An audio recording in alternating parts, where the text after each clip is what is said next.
Okay, so we're going to take a quick look at how to build a hamburger menu in Squirrel. You should get something like this. That gives you control over what is displayed within your app.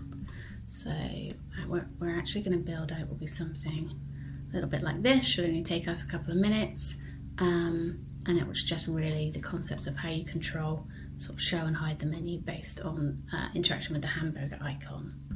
So let's get started. We'll pick a phone because typically you would use something like this when screen real estate is at a premium. And first thing we need to do is grab ourselves icon component.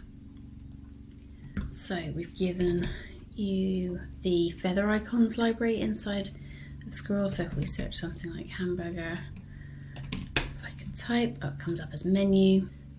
And then we're going to want another icon, one to open the menu, one to close the menu. So we will change this one, and this one's going to be close, which we'll grab something like the X there, perfect.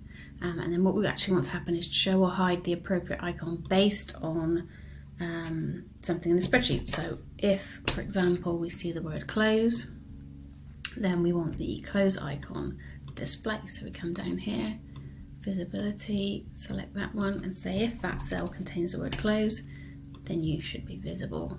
And if we come back up to our menu icon, we're going to look at the same cell, but we're going to be looking for the word open in there.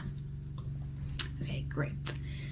Now we need something that is going to change whether it says close or open. So for that we are going to use a hotspot. If I can find it with my face, there we go. So we're just going to throw a hotspot onto the canvas here over the top of our icons. We'll make that big enough that we can prod it with a finger on a mobile device. Just position that sort of over the top. What we can do with this hotspot component is have it do something. We don't need to mouse over, we just want click.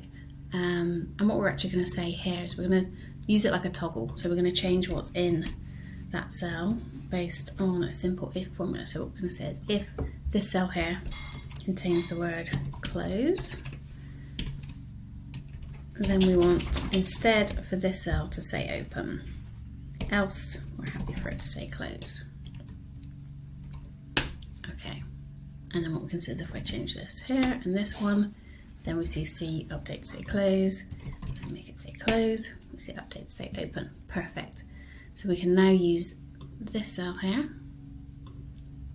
as the source for when a click event happens, for us to then go and update this cell here. And I'll just mark that one yellow so we know something's getting inserted into there.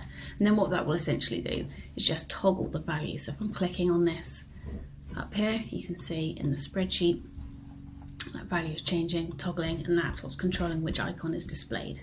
Perfect. And then the last thing we need to do here is come back to our controls section and grab ourselves a label-based menu this time. We'll throw that on there, and then we're going to need a few items. Menu item 1, menu item 2, another option, that'll do. And then with our label-based menu, we're just going to connect that up to the values here so we can see that being displayed.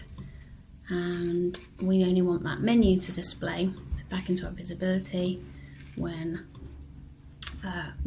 this cell is equal to close. That means the close icon's being displayed at that point, which means the menu we would want to be open. So we're going to set that one up there, come in here and say close.